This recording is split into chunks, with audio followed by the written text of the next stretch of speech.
মূলত অভিযোগ কি আপনাদের, মানে কার বিরুদ্ধে অভিযোগ বা কি অভিযোগ করতে এসেছেন? দুজনের বিরুদ্ধে অভিযোগ, তাই তো? দুজনের বিরুদ্ধে অভিযোগ হয়েছে। আমরা মূলত আজকে যে ঘটনাটা ফেসবুকে বা ইনস্টাগ্রামে গতকাল যে সোশ্যাল মিডিয়ায় যেটা দেখা গেছে সেইটার বিরুদ্ধে আমরা কমপ্লেন করেছি। বাকি অন্যান্য বিষয় আমরা পরে করব, সেটা আমরা লিগালি আগে প্রসিড করি, তারপরে আপনাদের জানাবো। ঋতিকা গিরির প্রোফাইল থেকে, ঋতিকা গিরির পক্ষ থেকে একটা পোস্ট করা হয়েছে এবং সেখানে তাতে তো না তাতে ও নিজে স্বীকার করেছে যে ওরা বিয়ে করেছে, যেটা ইল্লিগাল, আবার প্রমাণ করে দিয়েছে। আর যেগুলো লিখেছে, মানে আমার মেয়ে পাশে আছে, আর কি বলবো, মানে ওকেও লজ্জা করছে, সেগুলো আমাদের ফলাও করে বলতে হচ্ছে যে আমাদেরই হাজবেন্ড আমাদের সাথে কতদিন ছিল কি ছিল না সেটার ক্ল্যারিফিকেশন ও দেবে। মানে বিয়েটা আমার মেয়ে আমার পাশে দাঁড়িয়ে আছে, আর আমার বর কতদিন ছিল, আর আমি আরবানা এনআরআই কমপ্লেক্সে থাকি, সেখানে এত সিকিউরিটি করা, আমি সিসিটিভি ফুটেজ দেখালে এক্ষুনি মেয়েটা কি বলবে তাহলে? ও হিরণ কতদিন ছিল আমি তো প্রমাণ করে দেবো এক্ষুনি। ওর তো কোনো কথারই কোনো ভ্যালু নেই। এখন তো সিম্প্যাথি কার্ড খেলছে যে ওর এই অসুস্থতা বলে, তাহলে বেশ, তাতে দেখলাম মিডিয়া ভীষণ অনেকেই ওর প্রতি খুব সিম্প্যাথেটিক ব্যাপারটা দেখাচ্ছে। ও তো এটাই চায়, এই পোস্টটা লিখেইছে তো এই জন্য। না, এই যে মেন্টাল স্যাটিসফ্যাকশনের 5 বছর, হ্যাঁ আমি আর একটা লজিক বলি। আমি আর একটা লজিক বলছি তোমাদের। প্রথমত 5 বছর আগে হিরণদা এই সময় পৌঁছায়নি খড়গপুরে, কারণ ভোটটা কোন সময় হয়? 2021-এ। তাহলে 5 বছর তো হয়ই না। হিরণকে, মানে ঋতিকাকে হিরণ চ্যাটার্জি চিনতই না তখন, তাই না? হিসেব মতো তো তাই। ও তো তখন ও ক্যান্ডিডেট নির্বাচনই হয়নি আগের, মানে 2021-এ। তাহলে ও 5 বছর হয় কি করে? হাস্যকর কথাবার্তাগুলো। না, এটা ডিভোর্সের নোটিশ ওভাবে পাঠানো যায় না। ডিভোর্সের নোটিশ কোর্ট থেকে আসে। তো আসে ওনাদের যে একটা লিগ্যাল একটা লয়ার্স নোটিশ একটা পাঠানো হয়েছিল, সেটার সাথে ডিভোর্সের কোনো সম্পর্কই নেই আর কি বেসিক্যালি। মানে কখনো কোনো কোর্ট থেকে কোনো নোটিশ ডিভোর্স সংক্রান্ত আসেনি। কোর্ট থেকে না আসা পর্যন্ত সেটাকে কোনো রকম ভাবে, এবং কোর্ট থেকে নোটিশ আসলেও সেটা ডিভোর্স হয়ে যায় না।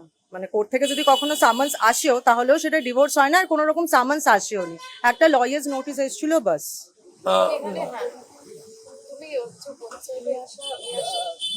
আমি মেয়ে হয়ে আর কি বলবো, কালকে আমি নিজেই সোশ্যাল মিডিয়ার থ্রু খুঁজে পেলাম। মা আমাকে কল করে বললো তুই একবার ফোনটা খুলে দেখ, তোকে কিছু পাঠিয়েছি আমি। তখন ফোন খুলে দেখি বাবার বিয়ের ছবি নিজের চোখের সামনে দেখছি। আমার মা আমার পাশে বসে কাঁদছে আমায় কল করে। কোনো মেয়ে কি বলবে এটা দেখে? আর আমি জানতামও না, মানে I had to find out through social media আমার বাবা কি করছে। আর তখন অন্য বন্ধুদের বাবাকে দেখে আর ভাবে আমার বাবা এসব করছে। বাবার জন্য কোনো মেসেজ দিতে চাইবে? You failed as a father and a husband altogether. আর কিচ্ছু না। দিদি বলছি, সার্বিকভাবে যে অভিযোগগুলো আরো তোলা হয়েছে যে আপনি ইচ্ছাকৃত ওর বয়স সম্পর্কে ভুল তথ্য ও দিয়ে, তাহলে প্রমাণ করুক না সবকিছু, ও প্রমাণ করুক না।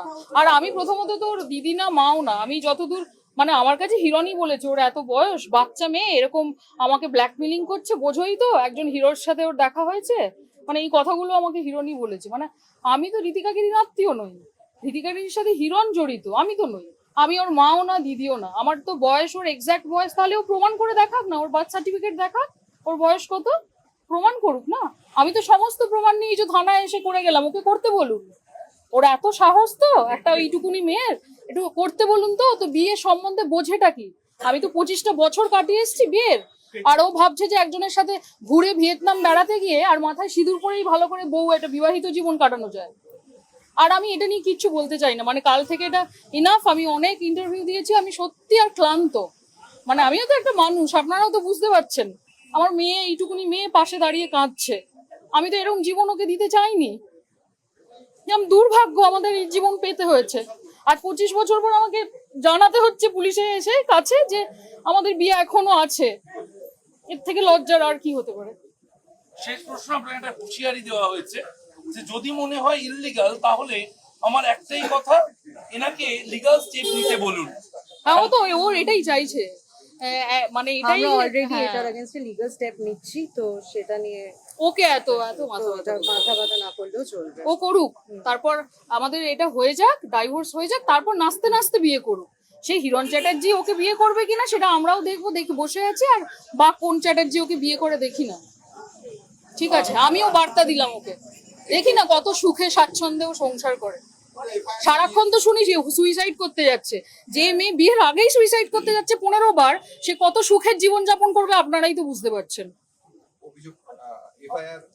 এফআইআর আমরা সবে কমপ্লেনটা জমা দিয়েছি। আমার কাছে আরো অনেক কিছু প্রুফ আছে যেগুলো আমি যখন যা এক্ষুনি লিগালি বলছি না। প্রসিড করবে আপনাদের আমার জানানো মেয়ের হবে। কাছে ওর বাবা নিজে পাঠিয়ে রেখেছে, যেখানে ঋতিকা গিরি নিজে বলছে, মানে হিরণ নিজে বলছে মেয়েকে যে আমাকে ইনফ্যাক্ট ঋতিকা গিরি নিজে টেক্সট করে লিখেছিল একদিন, আমি সুইসাইড করতে যাচ্ছি। হ্যাঁ তুমি খুশি থেকো, আমি সুইসাইড করতে যাচ্ছি। আছে তো স্ক্রিনশটটা?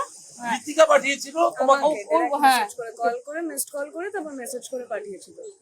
তো যে যেদিন বিয়ে বাবা আমাদের সাথে যে এত এত আনুমানিক দিন মানে হ্যাঁ, কোন তো- সময়? মনে এখন দেখে মনে 24 করছি সালে যখন বাবাই এসেছিল তখন 2024-এর আগে, নভেম্বর। নভেম্বরের আগে। 9 নভেম্বর ডেট মেনশন করা আছে। না না, 9 নভেম্বর তো ও তো বোধহয় চলে গেছিল, পালিয়ে গেছিল। মানে ও খড়গপুর ছেলে পালিয়ে গেছিল যে মেয়েটার থেকে যাতে পালাতে পারে, আর আমাদেরকে বলেছিল যে তুমি চলে এসো। আমরা তখন সত্যিকারেরই বোকার মতন, আমি আর মেয়ে সত্যি বোকা, ওর ম্যানুপুলেট করতে পারে ভীষণ ভালো। আমরা দুজনে ব্যাংককের টিকিট কেটে আমরা একসাথে ব্যাংকক যাই, তার সমস্ত ছবি টবি তো আমি পোস্ট করেছি, মানে আরো পাঠিয়ে দিচ্ছি তোমাদের সবাইকে। ব্যাংককে আমরা একসাথে ওর জন্মদিন কাটিয়েছি, তারপর থেকে হিরণ আমাদের সাথে টানা 5 মাস থেকেছে। আমি সমস্ত ডিটেল লিখেছি, মানে আমাদের বাড়ি কিনে দিয়েছে সবচেয়ে বড় কথা। আমাদের 3 জনের নামে ফ্ল্যাটটা তো আর ফেক নয়, নিশ্চয়ই ডাইভোর্স হওয়া কোনো বউয়ের নামে কেউ ফ্ল্যাট কেনে না। এটার উত্তরটা ঋতিকা গিরিকে এবার দিতে বলুন, তারপর আমি ওর সাথে কথা বলবো। হ্যাঁ, ওটা লোনটা আমার মেয়ের নামেও নিয়েছে হিরণ, কারণ হিরণ তাহলে চাইছে যে 3 জনে মিলে বেশ জড়িয়ে জড়িয়ে থাকি আমরা। তার মানে আমিও বেরোতে পারবো না। আমি জানি না ও কি চায়, আদৌ আমাকে ছাড়তে চায় না থাকতে চায়, নাকি ঋতিকাকে বিয়ে করতে চায়। ঋতিকাকে বলুন এবার হিরণ চ্যাটার্জির সাথে সেটা ক্লারিফাই করতে।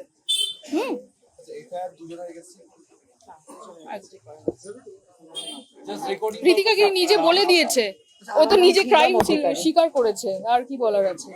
ভালো করেছে এই পোস্টটা করে, ও ভেবেছিল ভীষণ স্মার্ট অ্যাক্ট এটা একটা।